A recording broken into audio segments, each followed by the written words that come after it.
Hi, this is History with Andrew Allen, and this is my series, The Emergence of Europe, the Fall of the Roman Empire, the Rise of the Franks, and the Creation of Charlemagne's Empire. Today is Episode 8, Theodoric the Great, King of Italy, almost Emperor of Rome. Before I forget, I include the names of the people I talk about and my sources in the description. As I explained last episode, an army supplied by the Eastern Emperor ensured that Anthemius became Emperor of the Western Roman Empire, but a failed attempt to invade Carthage enabled Ricimer to regain control of the empire. Actually, the empire shrank, since the Goths expanded their territory in Gaul and Hispania while Ricimer and Anthemius were fighting each other. However, Ricimer died shortly after Anthemius was killed. There were 3 separate emperors between 472 and 475 until a general named Orestes seized power and made his teenage son Romulus emperor. A year later, another general named Odovacar defeated Orestes, but Odovacar seemed to accept that the Western Roman Empire no longer existed, since he announced that he was the king of Italy, making Romulus the last Roman emperor. Odovacar may have decided to end the relationship with the Eastern Roman Empire, but the Eastern Emperor did not handle the breakup well. Before I discuss the reaction of the Eastern Emperor, I will explain the situation in the region that used to be the Western Roman Empire. Basically, could Odovacar defend his kingdom against his neighbors? While Odovacar had regained control of Sicily, the Vandal kingdom held North Africa, Sardinia, Corsica, and even the Balearic Islands near Hispania, which meant the constant threat of raids by Vandal ships. Regardless, occasional raids along the coast of Italy were annoying, but the real threats were his immediate neighbors, the Burgundians and the Goths. Fortunately for Odovacar, the Burgundian kingdom was divided among several brothers, most notably Gundobad, and they were preoccupied with fighting each other. This left the Goths, the most powerful kingdom in what used to be the Roman province of Gaul. Although the capital was Toulouse, the kingdom was much larger than Aquitaine, stretching south over the Pyrenees into the Iberian Peninsula. However, the region around Toulouse was more valuable, so the territory in Hispania was more of a hinterland. It is a good question whether Euric would have been satisfied with staying on his side of the Alps, but he had trouble on his northern borders with the Franks. Childeric, the first known leader of a sizable number of Franks, tried to expand his power base in the region that became Belgium. Like numerous other leaders of tribes in the region, he had operated under some form of relationship with the Roman Empire, likely receiving rewards in exchange for keeping the peace. However, at some point, it became clear that there was no longer any need to cooperate with the Roman Empire, probably because it could no longer distribute any rewards. There is no clear date for Childeric's decision to become an independent operator, but his contemporaries all made similar decisions after 468, when Constantinople's armada was destroyed by the Vandals. Honestly, there is relatively little information about Childeric because he was a minor player, one of several leaders among the Franks when he died in 480, succeeded by his son Clovis. Euric had clearly established a stable rule since he died of natural causes in the end of 484 and was succeeded smoothly by his son Alaric, who inherited a sizable kingdom rather than a semi-autonomous territory within the Western Roman Empire. Unfortunately, Alaric's neighbors were also expanding, and they knew that Aquitaine was valuable. The primary threat was the Franks led by Clovis. Initially, the two kingdoms were separated by buffer states, but Clovis continued to expand his territory until his group of Franks had reached the northern side of the Loire River by 493, making them neighbors to the Goths on the southern side. Fortunately for Alaric, Odovacar had chosen to expand east rather than cross the Alps to retake Provence. Actually, the situation in Italy changed dramatically around then because Theodoric had led an army of Goths into Italy. I think I need to explain Theodoric. Unlike Alaric, the first king who led Goths into Italy, we actually know a bit about Theodoric. He was born in Pannonia in the early 450s, and his father was one of 3 brothers who led Goth warbands. Initially, they had fought under Attila, although it is unknown if they were enthusiastic or had no other options. Anyway, when he died, they suddenly had options, which is why they were in Pannonia, which was disputed by the two empires.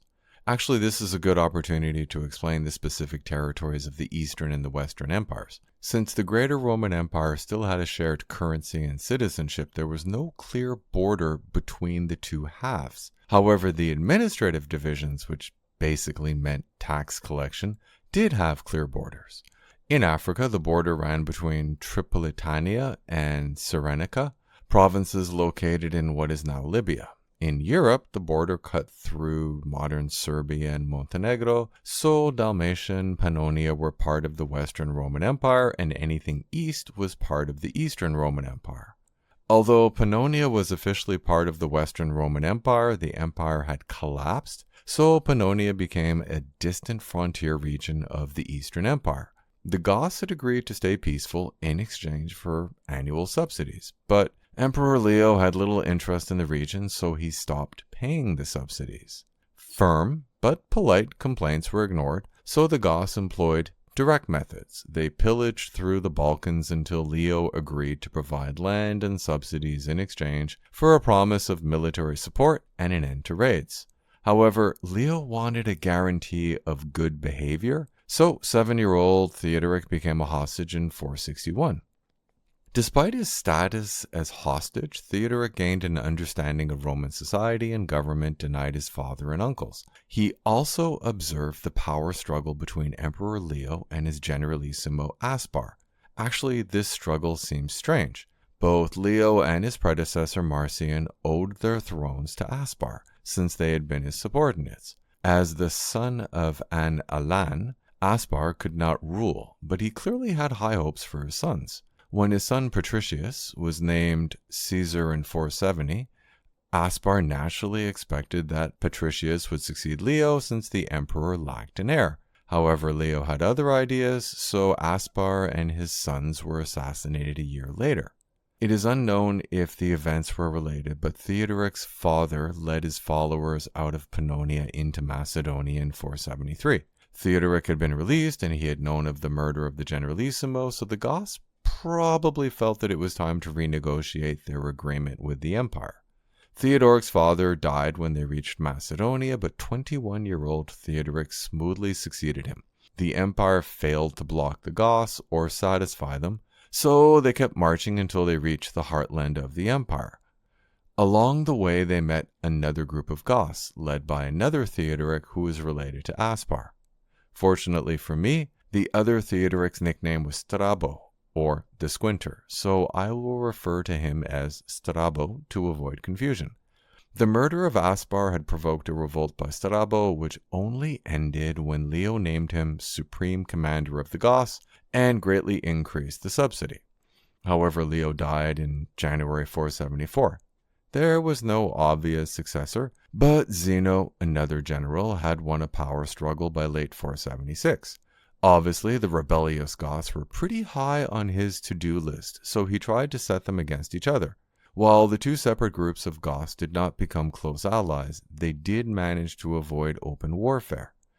Also, Zeno had to deal with another claimant to the throne, Marcian, son of Anthemius, the deceased Western Roman emperor. The two Theodorics competed for recognition from the emperor, and Theodoric won the competition after Strabo suffered a fatal accident in 481. Actually, it seems that Zeno decided that Theodoric was stable since he named him first generalissimo and then consul in 484. Confident in the support of the emperor, Theodoric murdered Strabo's son in broad daylight, and Strabo's followers bent the knee. The official positions were prestigious, but more important, Theodoric had the authority to claim supplies to feed his people. However, the peace did not last, and Theodoric soon revolted. Again. In 487, his army camped in front of Constantinople. Having lived there for a decade, he knew that he could never capture the city. This was merely an enhanced bargaining tactic. The aggressive bargaining approach produced an unexpected result when Zeno persuaded Theodoric to march to Italy. Actually, this would kill two birds with one stone, since Odovacar was conspiring with an anti-Zeno faction. While Odovacar had brought stability to Italy and he had not challenged the Eastern Emperor, there was no guarantee that he would remain content with Italy. Honestly, directing Theodoric's army against Odovacar was a win-win for Zeno. Anyway, Theodoric gathered as many of the Goths as were willing to make the long march and started off. Actually, Italy was far away. The march there would be dangerous, and the current king of Italy did not seem willing to retire. So, what was in it for Theodoric? Aside from an end to the hard work of forcing the emperor to hand out subsidies year after year, always worrying that the emperor would prefer to spend the money on a new barbarian leader, maybe someone younger and more impressionable, Theodoric had the chance to gain his own kingdom. According to the available chronicle, Theodoric realized that his fellow tribesmen were restless and proposed that the emperor send him to rule Italy. This may have been a face-saving gesture after the emperor had privately informed Theodoric that he was losing patience with his followers, so it might be better for everyone if they moved to another neighborhood, preferably one far away. Possibly Zeno had mentioned that unlike the Western Empire, which had collapsed, the Eastern Empire was functioning and had a functioning army. The key point is that Theodoric was still on good terms with Zeno when he left. Theodoric and Zeno even signed a treaty where Theodoric pledged to rule Italy for the emperor until he could arrive in person. So the Goths left in 488. It is worth pointing out that Theodoric faced a daunting journey. The united group of Goths probably numbered 100,000, and they would need to be fed every day as they marched 1,000 kilometers, which meant a march of months. Along the way to Italy, they were joined by a sizable number of Rugi, members of another kingdom in the Middle Danube region that had been conquered by Odovacar a couple of years earlier. Some Goths apparently decided that the march was too risky and stayed in the Eastern Empire. However, people from other ethnic groups joined along the way, but it was a predominantly Goth group, so I will describe them as the Goths.